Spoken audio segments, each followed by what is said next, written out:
My name's Chris. My name's Steve. My name's AY and I'm an installation engineer. I was with Virgin Media for 2 years. No, I don't have any previous experience. Mixture of TV and broadband installations.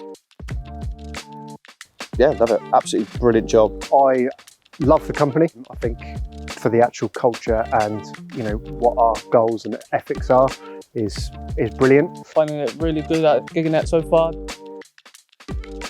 Of course, 100%. They're so supportive. Yes, most definitely. Like I say, everyone's very supportive, and the chance to progress up into a leadership role is fantastic. 100%, yeah, not even a hesitation.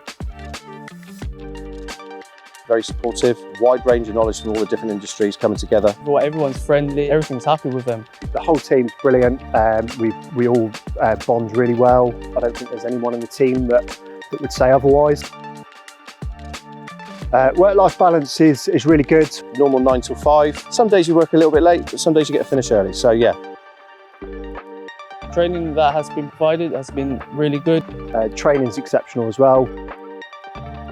Going out, seeing customers, getting involved. Just pretty much learning about it. Camaraderie, I'd say, within the team. I love the department as a whole, as well as the company.